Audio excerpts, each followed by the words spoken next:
How's it going, Yankee fans? My name is Alex with my co-host here, Ryan Garcia, and today we want to take a look at Aroldis Chapman, kind of making his way back here. Achilles tendonitis, seems to be asymptomatic. He's working through it, looked pretty good during his rehab stint with Somerset. So I believe he'll be with the team here in a couple days, and back to making an impact. We've kind of heard about his role coming back. We want to discuss, some of his pitches if they can get back to where they were. Ryan, it's a couple of really good metrics to share with you guys. And Chapman, he could be kind of that low leverage closer to give Clay Holmes those opportunities to rest. He could, be the high leverage closer. He could be an eighth inning setup man for Clay Holmes. There's a variety of things they can do with Chapman now. And the injury actually might allow them to be a little bit more flexible with their bullpen instead of like having to rely on him as the primary closer. It actually might end up being a good thing for the team and just being able to mix and match and like play guys situationally and not like feel like they need to be relying on Chapman as their primary closer, Ryan. But before we dive into his metrics, some things that he might be able to, improve upon. How you doing today, my friend?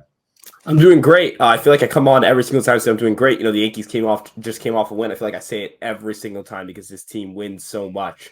A little shaky yesterday. Holmes ran into some catcher's interference issues, a broken bat single, and you're like, oh my God, is this game going to get away from us?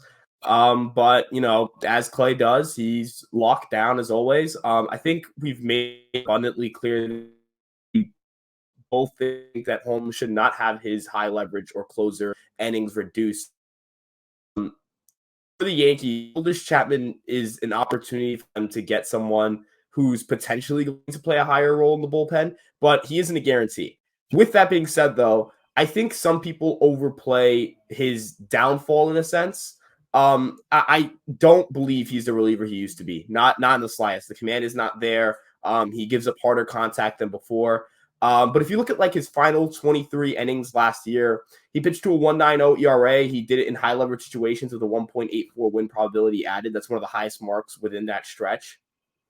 A 25% strikeout to walk rate, striking out nearly 40% of batters. The real only blight on his resume is in that stretch is the high walk rate at 14.8%. But for that, I would say that if you're walking a lot of guys, as long as that production is sustainable, like you're striking out a ton of people, you can live with walks because you aren't like you're just giving up a lot of non-contact plate appearances. And I can live with that. What I can't live with is the home runs, right? We can't live with, having a guy who in the eighth inning is prone to giving up a 2-run, 3-run jack that kills you. We've seen this with Peralta, King, and Holmes. The reason that unit is so effective is those guys rarely give up the big home run. They keep the ball on the ground. And when they do so effectively, it allows the Yankees to feel comfortable with the guy on and bringing them in, that they won't come in and give up the big-time home run. And the reason I still have some sort of faith in Chapman is I think his sinking fastball or a fastball lower in the zone is better for him than trying to elevate and, miss a little bit in the middle or upper middle part of the zone and get hammered. If you look at his approach angle, this is a new concept for pitching. Really, this is really something that hasn't been public in terms of its major league data for really until the last year or so.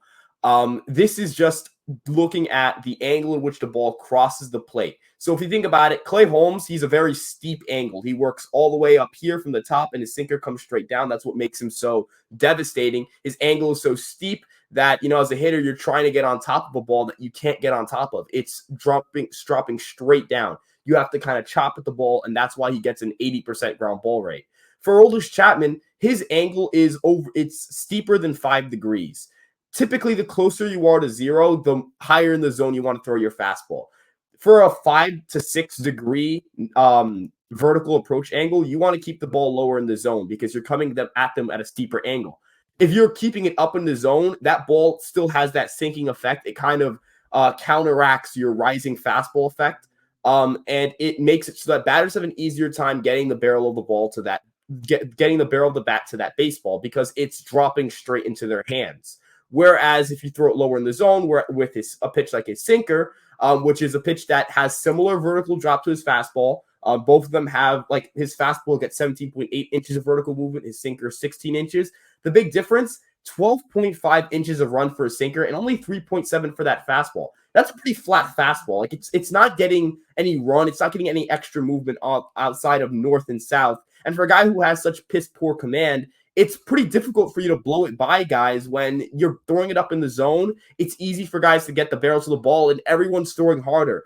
What Aroldis Chapman is doing velocity-wise is not as unique as it used to be. For Christ's sake, I mean, Wandy Peralta doesn't throw that much slower than Aroldis Chapman does. This is not a diss on Aroldis Chapman's velocity. He does still throw ridiculously hard, but it's not as rare as it used to be. This isn't rarefied air anymore. This isn't unfamiliar to pitchers. He isn't the unique pitcher he used to be 5, 6, 7 years ago when he was the only lefty who could do it.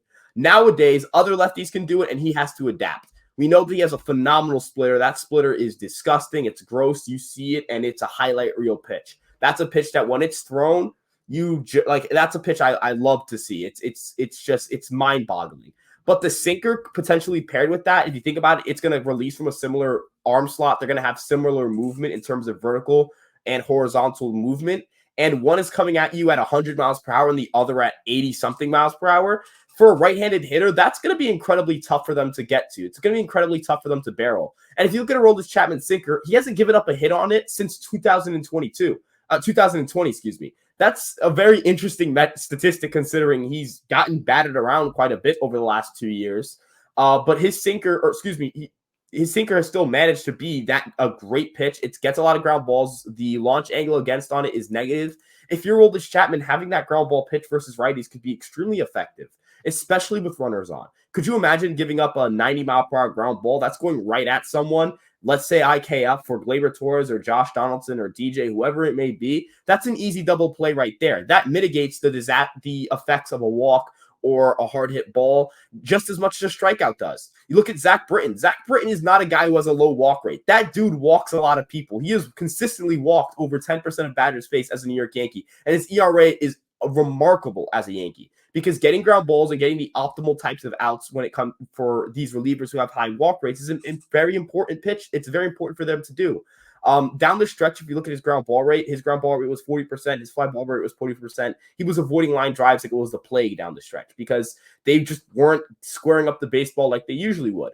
And that's huge for Chapman. Down the stretch, for this part of the season, if he wants to continue to not only pitch for the Yankees, but potentially, he's got to make money after this year. He's got to go get another contract after this year. The Yankees are not, there's no team option or nothing. They're not going to bring him back if he's not where he should be. And even if they don't bring him back, you want to play somewhere else, right? I'd imagine that if the Yankees don't bring you back, you don't want to retire. You're 34, you're not 45. Who's going to give you that money? Who's going to give you 10, 12, $13 million, right? You have to perform. So for Chapman, I think going to sinker a little bit more, lowering where he throws his four-seam fastball, not throwing it so much in the upper middle heart of the zone and throwing it more down in the zone and asking batters to try to, lift a ball that's coming at them at a really steep angle. It's pretty difficult for them to do lower in the zone. And relying heavily on that splitter. The slider, he struggled with it this year, but I imagine it's still a pretty good pitch. It still gets the movement, the velocity that you'd like to see. For Chapman, it's about just getting himself right. I think you and I both know his stuff is disgusting. I think anyone who watches him knows he has gross stuff, but it's a matter of being a competent pitcher and learning how to pitch, if you get what I'm saying. Your velocity and your stuff aren't unique anymore. They're just great. Great and unique are two different things. So for Chapman, try to incorporate your sinker more. Try to go out and get more ground balls to avoid, having a lot of base runners on the base paths and getting efficient outs. Not overworking yourself, not putting yourself in a situation to fail. It's about executing pitches better for him at this point. Something that I hope he can do, like he did down the stretch last year, and hopefully he can do that now without the Achilles issue or whatever issues he was having. Hopefully those were blips in the radar. But if he doesn't perform, he knows Clay Holmes, Michael King, Wandy Peralta, they're stealing his job. That he doesn't have that job security he used to have. I don't care what Boone says. He is not going to go to Aroldis Chapman over Clay Holmes if the game is on the line. I know that for a fact. I know that because you know what? How many times has he taken out Chapman in late game situations? I can think of two big times. Against Atlanta last year where he put in Wandy, and against Toronto this year where he put in Michael King. He is not going to be Aroldis Chapman. Yankee fans, I know you guys are worried about it, but Clay Holmes is not going to be sitting in the bullpen while Aroldis Chapman is blowing the ninth inning of a baseball game. That's not happening. So he has to earn his spot, and he knows it. There's more pressure on him than ever for his job, and I think that this is going to help him make the adjustments he needs to make. Yeah, I mean, look, that was a great little conversation you had.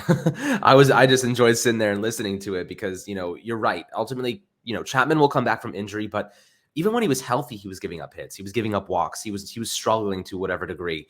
So maybe you're onto something with changing his sequence, changing the pitches he's focusing on. Because I mean, this year alone, he's not using his sinker at all, only 5.7%, and his split fingered fastball, which you spoke about, that splitter 13.7%.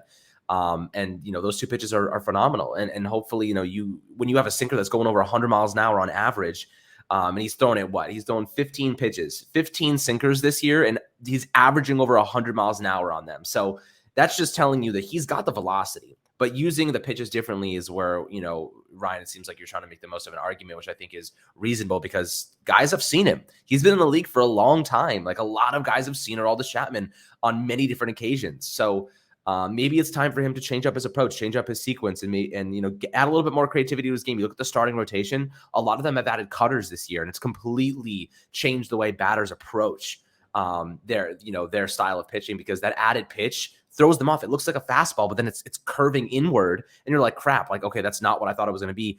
It just looks the same. And his aggressive windup, I mean, it's so intimidating. You always think it's going to be a fastball when that thing is dipping and curving all over the plate, and he's got his accuracy on point. He's a very dangerous pitcher. And he can obviously be a high leverage situation closer, and they can flip flop between him and Clay Holmes. But like you said, I think Aaron Boone, when it comes down to it, he's going to trust Clay Holmes based on the fact that he's been phenomenal this year.